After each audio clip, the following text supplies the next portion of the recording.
Chanakya international academy உங்களுக்குள் இருக்கும் தலைவரை வெளிக்கொண்டு வரும் பியூர் பாலிடிக்ஸ் பயிற்சி பட்டறை நேரடி மற்றும் இணைய வழி மார்ச் 16 முதல். கான்டாக்ட் 7338824242. நாட்டில் ஒரு பதட்டமான ஒரு அரசியல் பதட்டத்தை ஒன்றிய அரசாங்கத்தினுடைய நடவடிக்கையின் மூலமாக ஏற்பட்டிருப்பது என்பது மிகுந்த கவலைக்குரியது. குறிப்பாக ஒன்றிய அரசு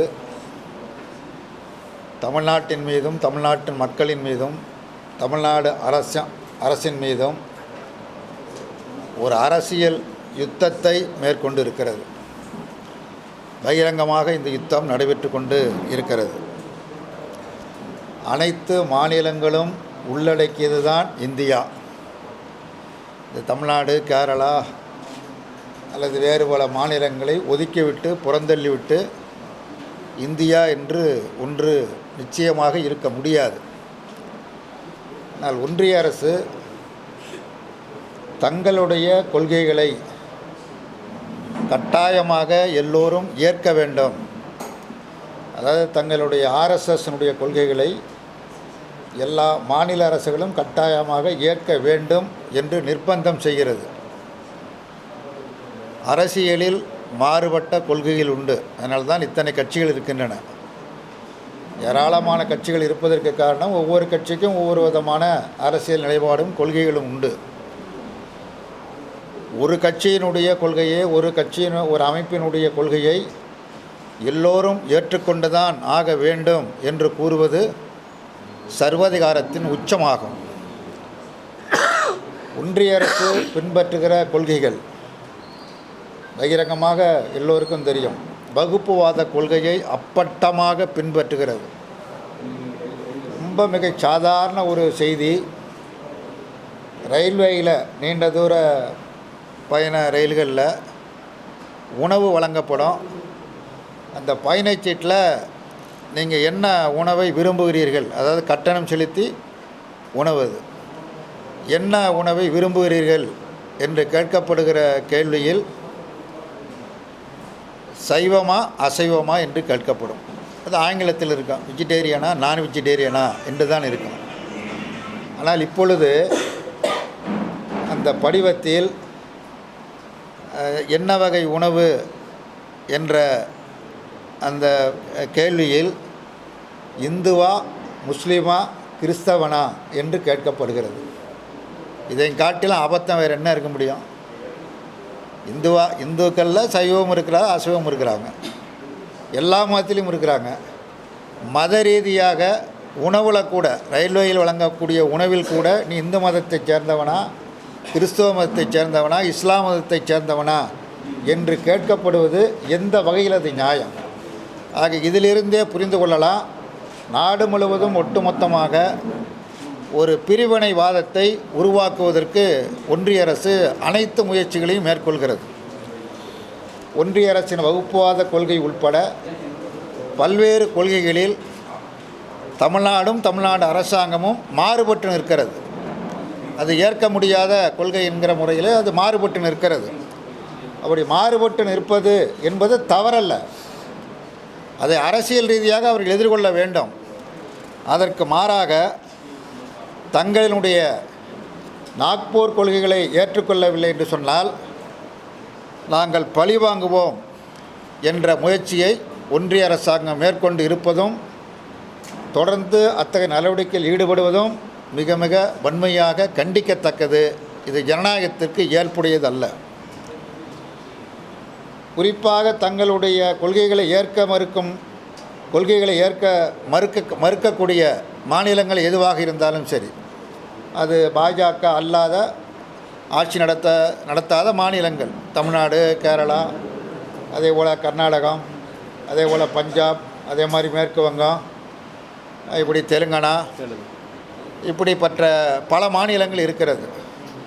இந்த மாநிலங்கள் தங்களுடைய கொள்கையைத்தான் ஏற்க வேண்டும் என்று நிர்பந்திப்பது ஏற்புடையதல்ல. அது ஏற்காத காரணத்தினால் ஒவ்வொன்றையும் அரசியலாக்கி அதன் மூலமாக பழி தீர்ப்பதற்கும் தங்களுடைய குறுகிய அரசியல் நோக்கத்தை நிறைவேற்றிக் கொள்வதற்கும் ஒன்றிய அரசாங்கம் முயற்சிப்பது என்பது இந்த நாட்டில் ஒரு தேவையற்ற ஒரு பதட்டத்தை உருவாக்கி கொண்டு இருக்கிறது. குறிப்பாக கல்விக் கொள்கை, ஒவ்வொரு மாநிலத்திலும் ஒவ்வொரு மாதிரியான கல்விக் கொள்கை பின்பற்றப்படுகிறது. தமிழ்நாட்டில் இருமொழிக் கொள்கை பின்பற்றப்படுகிறது. தேசிய அளவில் ஒன்றிய அரசாங்கம் ஒரு கல்விக் கொள்கையை உருவாக்கி இருக்கிறது. அப்படி அது உருவாக்குவதற்கு அதுக்கு உரிமை இருக்கிறதா இல்லையா என்றால் உரிமை இருக்கலாம், நான் அதை மறுக்கலை. ஆனால் அதை நீங்கள் கட்டாயமாக ஏற்க வேண்டும் என்று வற்புறுத்துவதுதான் பிரச்சனை இருக்கிறது. ஒன்றிய அரசாங்கம் மேற்கொண்டிருக்கிற தேசிய கல்விக் கொள்கையில் மொழி பிரச்சனை மட்டுமல்ல, தமிழ்நாட்டு மாணவர்களுடைய கல்வியே எதிர்காலத்தில் பாதிக்கக்கூடியதாகும். அவர்கள் அந்த கல்விக் கொள்கையில் பின்பற்றுகிற அந்த சொல்லியிருக்கிற தேர்வு முறைகள், உதாரணமாக தமிழ்நாட்டில் 1ஆம் வகுப்பிலிருந்து 8ஆம் வகுப்பு வரை தேர்வு நடைபெறும், பொதுத் தேர்வு நடைபெறும், ஆண்டுதோறும் நடைபெறும். ஆனால் பாஸ் பயில் என்பது கிடையாது.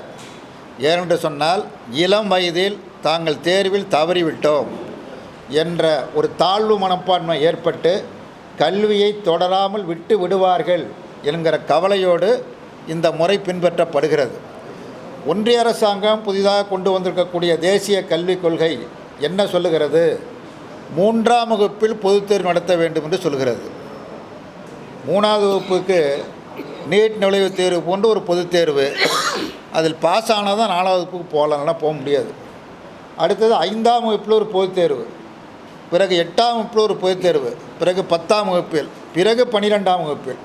12ஆம் வகுப்பு பொதுத் தேர்வில் தேர்வானால் கூட கல்லூரிக்கு செல்ல வேண்டுமென்றால் மீண்டும் ஒரு பொதுத் தேர்வு. இந்த முறைதான் மிக கடுமையான பிரச்சனை. இந்த பிரச்சனையை அமுல்படுத்தினால் தமிழ்நாட்டைச் சேர்ந்த மாணவர்கள் சரிபாதிக்கு மேற்பட்டவர்கள், 100க்கு 75-80% பேர் கல்வியை பாதியிலேயே விட வேண்டிய ஒரு நிர்பந்தமும் நெருக்கடியும் உருவாகும். இது ஒரு பிரச்சனை. 2வது பிரச்சனை, மும்மொழி கொள்கையை ஏற்க வேண்டும் என்று வற்புறுத்துவது. இந்தியாவில் எல்லா மாநிலங்களும் இந்த கொள்கையை ஒப்புக்கொண்டது, நீங்களும் ஒப்புக்கொள்ளுங்கள் என்று திரும்ப திரும்ப கல்வி அமைச்சரும் மற்றவர்களும் சொல்லுகிறார்கள். எந்தெந்த மாநிலங்களில் மும்மொழி பின்பற்றப்படுகிறது என்பதை ஒன்றிய அரசாங்கம் பகிரங்கமாக வெள்ளை அறிக்கையாக வெளியிட வேண்டும். இந்தி பேசக்கூடிய மாநிலங்களில் 3வது மொழி என்று ஏதாவது ஒரு மொழி பின்பற்றப்படுகிறதா, சட்டபூர்வமாக அமுல்படுத்தப்படுகிறதா என்பதை பகிரங்கமாக தெரிவிக்க வேண்டும். அதை தெரிவிக்காமல் நீங்கள் ஏற்க வேண்டும் என்று நிர்பந்திப்பது ஏற்புடையதல்ல. அடுத்து இது தொடர்பான பிரச்சனையில் ஒன்றிய அமைச்சர் தர்மேந்திர பிரதான் நாடாளுமன்றத்தில் பேசுகிற பொழுது, நாடாளுமன்றம் என்பது ஒரு மிக உயர்ந்த ஜனநாயக அமைப்பு, நாட்டிற்கே அதுதான் மிக உயர்ந்த அமைப்பு. அந்த உயர்ந்த அமைப்பில் பேசுகிற பொழுது அவரவர் வகிக்கிற பொறுப்புகளுக்கு ஏற்ப பேச வேண்டும். அவர் ஒன்றிய அமைச்சர், சாதாரண மனிதர் அல்ல, அவர் ஒன்றிய அமைச்சர். தமிழ்நாட்டிற்கு தேசிய கல்விக் கொள்கையை ஏற்க முடியாது, மும்மொழி கொள்கையை ஏற்க முடியாது என்ற சொன்ன காரணத்திற்காக, ஏற்க மறுத்த காரணத்திற்காக 2000 கோடி ரூபாய் நிதியை உங்களுக்கு நான் கொடுக்க முடியாது என்று அவர் சொல்லுகிறார். ஏற்றால் தான் கொடுப்பேன், இல்லைனா கொடுக்க முடியாது என்கிறார். அதை தொடர்ந்து நாம் விவாதித்து கொண்டு இருக்கிறோம். இது குறித்து சபையில் விவாதிக்கிற பொழுது, குறிப்பாக தமிழிசை தங்கபாண்டியன் அவர்கள் நாடாளுமன்றத்தில் இந்த பிரச்சனையை நீங்கள் கொடுக்கவில்லை, இந்த நிதியை கொடுக்க வேண்டும் என்று கேட்கிற பொழுது, ஒன்றிய அமைச்சர் அவர் முறையிலேயே அவர் பதில் சொல்லலாம். நீங்கள் இந்த கொள்கையை ஏற்கலை, ஆகவே நாங்கள் கொடுக்க முடியாது என்று அவர் சொல்லலாம், அது வேறு. ஆனால் அதற்கு மாறாக இவர்கள் ஜனநாயகவாதிகள் அல்ல,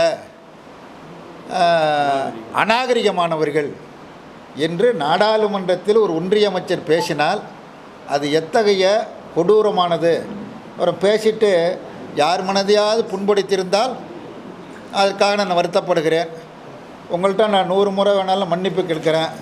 திருவள்ளுவர் ரொம்ப அழகாக சொல்லியிருக்கிறார், தீயினால் சுட்ட புண் உள்ளாரும் ஆறாதே நாவினால் சுட்ட வடு அப்படின்னு திருவள்ளுவர் ரொம்ப அழகாக சொல்லியிருக்கிறார். சுட்டுட்டு வன்மையான வார்த்தைகளை பயன்படுத்தி விட்டு பிறகு இப்படி பேசுவது ஏற்புடையதல்ல. அவர் பதவி விலக வேண்டும், அல்ல என்றால் பதவி நீக்கம் செய்ய வேண்டும். ஏன்னா அது நாடாளுமன்றம், நாடாளுமன்றத்தில் இருக்கக்கூடிய அமைச்சர் பொறுப்பற்ற முறையில் தரம் தாழ்ந்த முறையில் தெருச்சண்டை போல தரம் தாழ்ந்த முறையில் பேசுகிறார். தரம் தாழ்ந்த முறையில் பேசுவது மட்டுமல்ல, பொய்யை சொல்லுகிறார்கள். ஒன்றிய அமைச்சர் பொய்யை சொல்லுகிறார். மாநில அரசு ஏற்கனவே முதலமைச்சர் தேசிய கல்வியை ஏற்றுக்கொண்டு விட்டு இப்பொழுது மறுக்கிறார், இப்பொழுது தடமாறுகிறார் என்று ஒரு தவறான தகவலை நாடாளுமன்றத்தில் சொல்லுகிறார். ஒன்றிய அமைச்சருக்கு மாநில தலைமைச் செயலாளர் எழுதியிருக்கிற கடிதத்தில் உங்களது தேசிய கல்விக் கொள்கை குறித்து பரிசீலிப்பதற்கு நாங்கள் கமிட்டி அமைத்திருக்கிறோம். அந்த கமிட்டியின் அறிக்கை வந்த பிறகுதான் எங்களது முடிவை சொல்ல முடியும். இது மார்ச் மாதம். பிறகு ஆகஸ்ட் மாதம் முதலமைச்சர் தேசிய கல்விக் கொள்கையை நாங்கள் ஏற்க மாட்டோம் என்று திட்டவட்டமாக கடிதம் எழுதியிருக்கிறார். மூன்றாவதாக தமிழ்நாட்டைச் சேர்ந்த தமிழ்நாட்டு கல்வி அமைச்சர் அன்பில் மகேஷ் பொய்யாமொழி அவருடைய தலைமையில் தமிழகத்தைச் சேர்ந்த நாடாளுமன்ற உறுப்பினர் அனைவரும் சென்று கல்வி அமைச்சரை சந்தித்து இந்த 2000 கோடி நிதியை கோருகிறார்கள். அதுக்கு அவர் என்ன சொல்கிறார், என்ன பதில் சொன்னார்? திருமாவளவன் தெளிவாக அறிக்கை வெளியிட்டிருக்கிறார். அவர் என்ன சொல்கிறாரு? தேசிய கல்விக் கொள்கையை எல்லா மாநிலங்களும் ஏற்றுக்கொண்டு விட்டது, நீங்கள் ஏற்காத காரணத்தினால் எங்களுக்கு நெருக்கடியாக இருக்கிறது, ஆகவே நீங்கள் ஏற்றுக்கொண்டு கையெழுத்து போடுங்கள், கையெழுத்து போட்டுவிட்டு நீங்கள் அமுல்படுத்தாமல் வேண்டுமானால் இருக்கலாம். இது என்ன வாதம் என்று தெரியவில்லை. நெருக்கடினா என்ன நெருக்கடி? தமிழ்நாடு ஏற்காத காரணத்தினால் ஒன்றிய அமைச்சருக்கு அல்லது ஒன்றிய அரசாங்கத்திற்கு என்ன நெருக்கடி? நாக்பூர் நெருக்கடியா? நாக்பூர் நெருக்கடிக்கு பயந்து கொண்டு ஒரு மாநிலம் செயல்பட வேண்டுமா? தவறான தகவல் இது. ஏற்றுக்கொண்டார்கள் பிறகு மறுக்கிறார்கள் என்று கூறுவது மிக மிக தவறான செய்தியை நாடாளுமன்றத்தில் கூறுவது, ஒரு அமைச்சர் சொல்வது என்பது மிக மிக வன்மையான கண்டனத்திற்குரியது. அதனால்தான் சொல்லுகிறோம், இந்திய கம்யூனிஸ்ட் கட்சியின் சார்பில் சொல்லுகிறோம், அவர் பதவி விலக வேண்டும் அல்லது பிரதமர் அவரை பதவி நீக்கம் செய்ய வேண்டும் என்று வற்புறுத்தி கேட்டுக்கொள்கின்றோம்.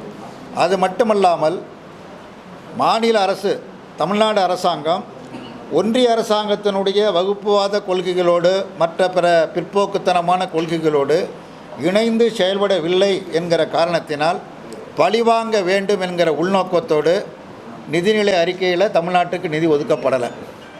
முற்றிலுமாக புறக்கணிக்கப்பட்டது. சென்றாண்டும் புறக்கணிக்கப்பட்டது, இந்த ஆண்டும் புறக்கணிக்கப்பட்டது. தமிழ்நாடு என்கிற பெயர் கூட நிதிநிலை அறிக்கையில் இடம்பெறவில்லை. பேரிடர் நிதி, தேசிய பேரிடர் நிதி என்று பெரும் குவியலாக பிரதமர் தலைமையில் உள்ள கமிட்டியில் தான் இருக்கிறது. தமிழ்நாடு தொடர்ச்சியாக கடற்கரை பகுதி மிக நீண்ட தூரம் இருக்கிற காரணத்தினால் தொடர்ந்து மழை வெள்ளத்தால் புயலால் கடுமையாக பாதிக்கப்படுகிறது. இப்படி பாதிக்கப்படுகிற பொழுது தமிழ்நாடு அரசாங்கம் ஒன்றிய அரசாங்கத்திற்கு கடிதம் எழுதுகிறது, ஆய்வுக்குழுவை அனுப்பிங்கன்னா ஆய்வுக்குழு வருகிறது, ஆய்வு செய்கிறது. பத்திரிகையாளர்களை சந்தித்து நாங்கள் பார்த்தோம், மிகப்பெரிய சேதம், எங்கள் வாழ்க்கையில் இப்படிப்பட்ட சேதத்தை நாங்கள் பார்த்ததே இல்லை, ஆகவே நாங்கள் ஒன்றிய அரசாங்கத்திடம் அறிக்கை கொடுத்து உரிய நிதியை பெற்று தருகிறோம் என்று சொல்லிவிட்டு செல்கிறார்கள். ஆனால் ஒத்த பைசா கூட வரல. பெஞ்சால் புயலுக்கு தமிழ்நாடு அரசாங்கம் கோரியது 37,000 கோடி ரூபாய் வேண்டும் எங்களுக்கு. வீடுகள் போயிடுச்சு, 40க்கு மேற்பட்ட இறந்து போயிருக்கிறார்கள், கால்நடைகள் போயிடுச்சு, சாலைகள் கட்டிடங்கள்லாம் பழுதுமடைந்திருக்கிறது. இவைகளெல்லாம் சீரமைக்க 37,000 கோடி ரூபாய் தேவை என தமிழ்நாடு அரசாங்கம் கோரியது, கடிதம் எழுதியது. நேரடியாக சென்று அமைச்சர்கள், ஒன்றிய நிதியமைச்சரை, உள்துறை அமைச்சரை எல்லோரும் சந்தித்தார்கள். இதுவரையில் ஒத்த பைசா கூட கொடுக்கல. அண்மையில் ஒதுக்கப்பட்ட நிதியில் பிற மாநிலங்களுக்கு வழங்கப்படுகிறது, தமிழ்நாட்டிற்கு வழங்கப்படலை. மகாத்மா காந்தி வேலை உறுதியளிப்பு திட்டம், அதில் பணிபுரிவது யார் என்பது எல்லோருக்கும் தெரியும். சாதாரண கிராமப்புற ஏழை எளிய மக்கள், குறிப்பாக பெண்கள் தான் அதில் பெருமளவு பணியாற்றி கொண்டு இருக்கிறார்கள். கடந்த 3-4 மாதங்களாக பணி புரிந்ததற்கு புதிய நிதி அல்ல, ஏற்கனவே வேலை பார்த்ததற்குரிய நிதி 1635 கோடி ரூபாய் ஒன்றிய அரசாங்கம் வழங்கலை. ஒன்றிய அரசாங்கம் வழங்காத காரணத்தினால் இந்த பணிபுரிந்த அந்த பயனாளிகளுக்கு ஊதியம் பல மாதங்களாக வழங்க இயலவில்லை. அங்கங்கே போராட்டம் நடத்திட்டு இருக்கிறாங்க. எங்களுக்கு பல வாரங்களாக 12 வாரங்களாக சம்பளம் போடலை, உடனடியாக எங்களுக்கு சம்பளத்தை வழங்க வேண்டும் என்று கோரி போராடுகிறார்கள். வேலையும் கொடுக்கலை, சம்பளமும் போடலை, புதிதாக வேலையும் கொடுக்கலை. ஒன்றிய அரசாங்கம் இப்படி தமிழ்நாடு அரசாங்கத்தோடு மோதலுங்கிற காரணத்திற்காக தமிழ்நாட்டில் இருக்கக்கூடிய ஏழை எளிய மக்களை, பெண்களை ஏன் இப்படி வஞ்சிக்கணும்? ஏன் இந்த வஞ்சனை போக்கை பின்பற்றுகிறது என்று தெரியவில்லை. ரெண்டாவது, மகாத்மா காந்தி வேலை உறுதியளிப்பு திட்டம் என்பது 20 ஆண்டு காலத்திற்கு முன்பு கொண்டு வரப்பட்டது. ஐக்கிய முன்னணி ஆட்சியில் டாக்டர் மன்மோகன் சிங் அவர்கள் பிரதமராக இருந்த பொழுது அது கொண்டு வரப்பட்டது. அந்த திட்டத்தை கொண்டு வந்து அதை அமுல்படுத்துகிற பொழுது இந்த திட்டத்தை செயல்படுத்த நிதி ஒரு பொருட்டல்ல என்று தெரிவித்தார். ஆனால் மோடி ஆட்சிக்கு வந்த பிறகு ஆண்டுதோறும் கோடிக்கணக்கான ரூபாய் நிதியும் குறைக்கப்படுகிறது. கோடிக்கணக்கானவர்கள் இந்த பயனாளிகள் பட்டியலிருந்து நீக்கப்படுகிறார்கள். ஏதோ ஒரு காரணத்தை சொல்லி அவங்க ஆதார் அட்டை இணைக்கலை என்று ஏதாவது ஒரு பொருத்தமற்ற காரணங்களை சொல்லி பட்டியலிருந்து பயனாளிகள் நீக்கப்படுகிறார்கள். இது வஞ்சிக்கக்கூடிய செயலாகும். அதே போல் தொகுதி சீரமைப்பு, மக்கள் தொகை கணக்கெடுப்பில் சீரமைப்பு 2026 செய்யணும். இது ஒன்றும் புது பிரச்சனை அல்ல. 71 இருக்கக்கூடிய பிரச்சனை. எல்லாருக்கும் தெரியும், ஒன்றிய அரசாங்கம் நாட்டினுடைய மக்கள் தொகை பெருக்கத்தை கட்டுப்படுத்துவதற்கு குடும்ப கட்டுப்பாடு திட்டத்தை என்கிற ஒரு திட்டத்தை கொண்டு வந்தது. அது நாடு முழுவதும் தீவிரமாக அமுல்படுத்த வேண்டும் என்று வற்புறுத்தியது. அதற்காக நிதிகளையும் ஒதுக்கியது. அதை தமிழ்நாடு முழுமையாக ஏற்றுக்கொண்டு முழுமையாக அதை செயல்படுத்தி மக்களிடத்திலே ஒரு நல்ல விழிப்புணர்ச்சியை ஏற்படுத்தியதன் விளைவாக மக்கள் தொகை பெருமளவுக்கு தமிழ்நாட்டில் குறைந்திருக்கிறது. அதே நேரத்தில் இதை முறையாக செயல்படுத்தாத மாநிலங்களில் மக்கள் தொகை பன்மடங்கு அதிகரித்திருக்கிறது. இப்பொழுது மக்கள் தொகை கணக்கெடுப்பின்படி தொகுதிகள் வரைமுறை செய்யப்படும் என்று அறிவித்து செய்தால் தமிழ்நாட்டினுடைய எண்ணிக்கை குறையும். அதாவது ஒன்றிய அரசாங்கத்தினுடைய குடும்ப கட்டுப்பாடு திட்டத்தை ஏற்று செம்மையாக முழுமையாக செயல்படுத்திய குற்றத்திற்காக தமிழ்நாடு தண்டிக்கப்படும். ஒன்றிய அரசு கொண்டு வந்த திட்டத்தை செயல்படுத்தாத மாநிலங்கள், அதிகமாக குழந்தைகளை பெற்றுக்கொண்ட மாநிலங்களுக்கு பாராட்டு தெரிவிக்கக்கூடிய முறையில் தொகுதிகள் அதிகரிக்கப்படும். என்ன நியாயம் என்று தெரியவில்லை. இந்த நியாயத்தை உணர்ந்த இந்திரா காந்தி அவர்கள் பிரதமராக இருந்த பொழுது இந்த மக்கள் தொகை அடிப்படையில் தொகுதி வரைமுறை தேவையில்லை, நிறுத்தி வையுங்கள், இப்பொழுது இருக்கிறபடியே இருக்கட்டும் அப்படின்னு அறிவிச்சுட்டாங்க. அடுத்து பாரதிய ஜனதா கட்சியினுடைய தலைவர் மதிப்பிற்குரிய வாஜ்பாய் அவர்கள் பிரதமராக இருந்த பொழுதும் இதே பிரச்சனை வந்த பொழுது அப்பொழுதும் 25 ஆண்டு காலத்திற்கு ஒத்தி வைக்கப்பட்டது. ஆனால் இப்பொழுது மோடி அரசாங்கம் இதை தீவிரமாக அமல்படுத்துவேன் என முனைப்பு காண்பிக்கிறார்கள். இங்கே கோயம்புத்தூருக்கு ஈசா மையத்திற்கு வந்தார் நம்முடைய உள்துறை அமைச்சர் அமித்ஷா. ஈசா மையம் எப்படிப்பட்ட மையம் என்னங்கிறது நாடறிந்த கதை. அந்த மையத்தை அழைப்பை ஏற்று ஒரு உள்துறை அமைச்சர் அங்கே நடக்கிற நிகழ்ச்சியில் பங்கு கொள்வதற்காக வருகிறார். அந்த அளவுக்கு அவருடைய தரம் உயர்ந்த நிலையில் இருக்கிறது. அதுக்கு மேலே நான் சொல்ல அதை விரும்பலை. அங்கே வந்த இடத்துல இந்த தொகுதி சீரமைப்பு காரணமாக தமிழ்நாட்டிற்கு ஒரு சீட்டு கூட குறையாது அப்படின்னு சொல்லிட்டு போயிட்டார். அதைத்தான் இங்கே அண்ணாமலை பிடிச்சி தொங்கிக்கிட்டு பேசுகிறார். ராஜ்நாத் சிங் சொல்கிறார், தமிழ்நாடு போன்ற தென் மாநிலங்களுக்கு தொகுதிகள் குறைக்கப்பட மாட்டாது.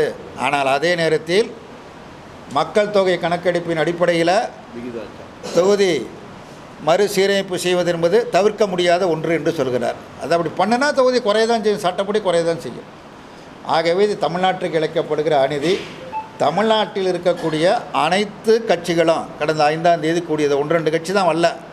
பாஜக வரல, பாஜகவோட துணையாக இருக்கிற தமிழ் மாநில காங்கிரஸ் வரல, சீமான் வரல. மற்ற எல்லா கட்சிகளும் பங்கெடுத்து கொண்டன. எல்லா கட்சிகளும் ஒருமனதாக தீர்மானம் நிறைவேற்றியிருக்கிறது. இன்றைக்கு இருக்கிற நிலை அப்படியே நீடிக்க வேண்டும் என்று வற்புறுத்தி தீர்மானங்கள் நிறைவேற்றியிருக்கிறது. ஒத்த கருத்துடைய மாநில முதலமைச்சர்கள் அணுகி ஒரு ஒருங்கிணைப்பு குழுவை ஏற்படுத்த வேண்டும் என்றும் தீர்மானம் நிறைவேற்றப்பட்டது.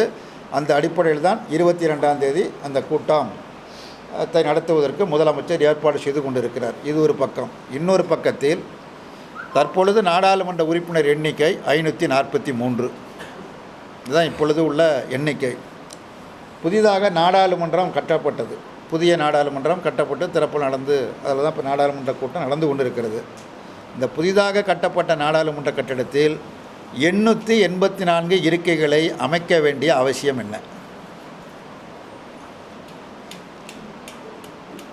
அப்போ ஒரு உள்நோக்கத்தோடைய புதிய நாடாளுமன்றம் என்கிற போல கட்டிடத்தை கட்டி இருக்கைகளை 884ஆக அதிகரிப்பது என்று அவர்கள் முடிவு செய்து விட்டார்கள்.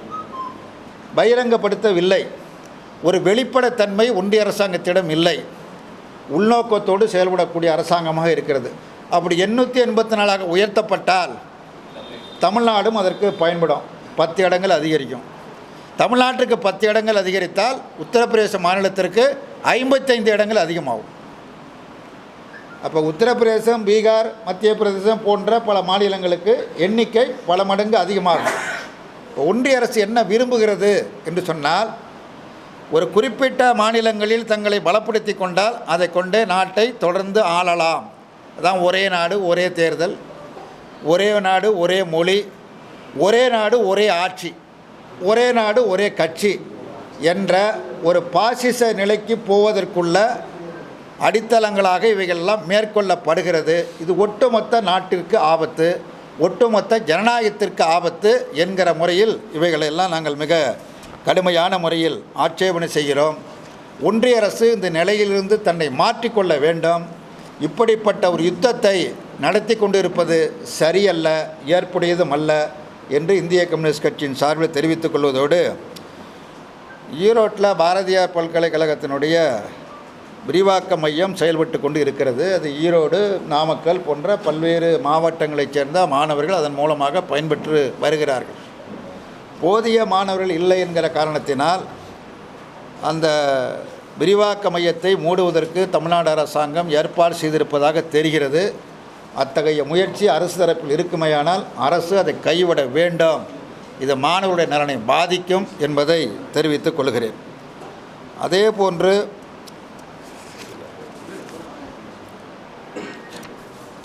ஈரோடு பெருமாள் மலை மக்கள் சென்ற கூட்டத்தில் நான் சொன்னேன், 50 ஆண்டுகளுக்கு முன்பு அரசால் குடியமர்த்தப்பட்டவர்கள்.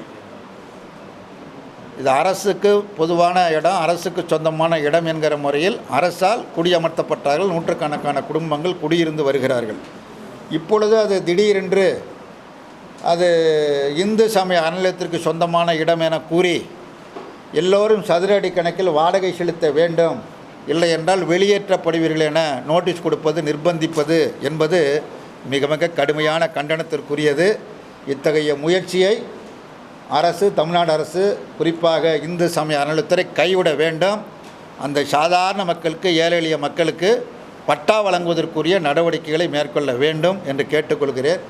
அதை ஒட்டி இன்றைக்கு மாலையில் நான் வருவதை பயன்படுத்தி ஒரு பொதுக்கூட்டத்திற்கு ஏற்பாடு செய்திருந்தார்கள். அந்த சங்கத்தினுடைய மாநில பொருளாளர் ஏழுமலையும் இங்கே வந்திருக்கிறார். அவர் அந்த கூட்டத்தில் கலந்து கொள்வதாக இருந்தது. போலீஸார் அனுமதி மறுத்து விட்டார்கள். இவ்வாறு அனுமதி மறுப்பது, காவல்துறை அனுமதி மறுப்பது, அதாவது இந்து சமய அறநிலையத்துறையிலிருந்து அது எங்களுக்கு சொந்தமான இடம், அந்த இடத்துல இவங்க கூட்டம் நடத்தலாங்க, கூட்டம் நடத்தக்கூடாது என அவர்கள் கடிதம் கொடுத்ததாகவும் அந்த கடிதத்தை ஏற்று காவல்துறை அனுமதி மறுத்ததாகவும் மாவட்ட செயலாளர் சொன்னார். இத்தகைய அணுகுமுறையை காவல்துறை கைவிட வேண்டும். இது ஜனநாயகம் அல்ல, ஜனநாயகத்திற்கு புறம்பான செயலாகும். அதே போல் ஈரோடை சுற்றி மட்டுமல்ல, பெருந்துறை பகுதி மட்டுமல்ல, தமிழ்நாடு பூரா இன்றைக்கி ஒரு பெரிய பிரச்சனை என்னவாக இருக்குன்னு சொன்னால், தெருநாய்களுடைய தொல்லை தாங்க முடியலை.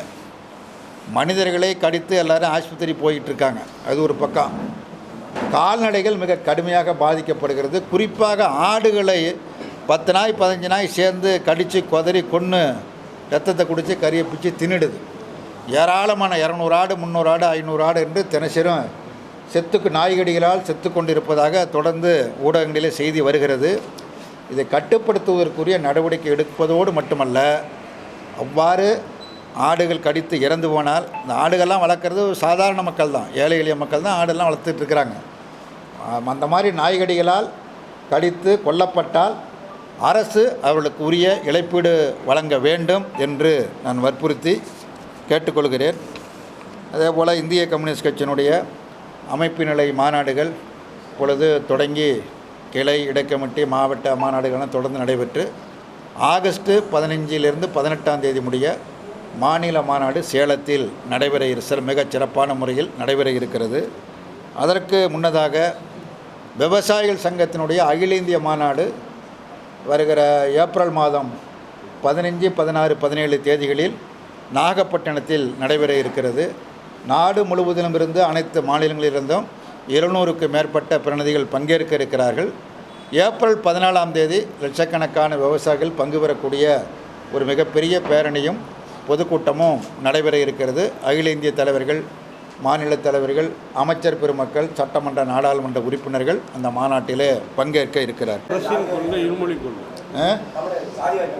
இந்தியா முழுவதும் ஜாதிவாரி கணக்கெடுப்பு நடத்தி அதன் அடிப்படையில் கல்வியில், வேலை வாய்ப்பில் இந்த சமூக நீதிக்கான இடஒதுக்கீட்டை மேற்கொள்ள வேண்டும். அதுதான் சரியானதாகவும் நேர்மையானதாகவும் இருக்கும். தமிழகத்தில் சட்டம் ஒழுங்கு கட்டுப்படுது. போஸ்கோ வந்து 243 ஆசிரியர்கள் மேலே வழக்கு பதிவு பண்ணியிருக்காங்க. இன்றைக்கு கூட பார்த்தீங்கன்னா திருக்குறள் கொஞ்சம் டபுள் மோட்டர் ஆகிருக்கு. தொடர்ந்து இதே மாதிரி நடவடிக்கை எதுவும் எடுக்கல. தமிழக அரசு கூட குற்றச்சாட்டு வச்சுருக்காங்க. தொடர்ந்து பெண் குழந்தைகள் பாதுகாப்பான சூழ்நிலை. உண்மைதான். பாலியல் சம்பவங்கள் அதிகரிச்சிருக்கு அப்படின்னா இப்போ தான் அது நிறைய வெளி வருது. ஏற்கனவே இது மேலே புகார் கொடுப்பதற்கு தயங்கி கொண்டிருந்த பெண்கள் அல்லது பெற்றோர்கள் இப்பொழுது பகிரங்கமாக தைரியமாக புகார் கொடுக்க வந்திருக்கிறார்கள். அரசு இதன் மீது நடவடிக்கை எடுத்திருக்கிறது. குறிப்பாக நீங்கள் குறிப்பிட்ட இந்த கல்வி நிலையங்களில் ஏற்பட்ட இந்த பிரச்சனையை குறித்து இது தொடர்பான வழக்குகளில் சம்பந்தப்பட்ட ஆசிரியர்களுடைய கல்வி தகுதிய அந்த உரிமையை பறிக்கப்பட்டு இருக்கிறது. கடுமையான நடவடிக்கை மேற்கொள்ளப்படுகிறது. காவல்துறை நடவடிக்கை மேற்கொள்ளப்பட்டு போக்சோ சட்டத்தில் கைது செய்யப்படுகிறார்கள். தண்டனை பெற்று கொடுப்பதற்குரிய நடவடிக்கைகளும் மேற்கொள்ளப்பட்டு வருகிறது. நம்ம முதலமைச்சரை பொறுத்த மட்டும் எந்த ஒரு பிரச்சனையையும் நான் தொலைக்காட்சியில் பார்த்து தான் தெரிந்து கொண்டேன் என்று இதுவரையில் அவர் சொல்லலை. அப்படிப்பட்ட முதலமைச்சர் இல்லை. உடனுக்குடன் அரசு நடவடிக்கை எடுக்கிறது. மேலும் இந்த நடவடிக்கை தீவிரமாக்கப்பட வேண்டும். இதில் சம்பந்தப்பட்டவர்கள் யாராக இருந்தாலும் அவர்கள் மிக கடுமையான முறையில் தண்டிக்கப்பட வேண்டும்.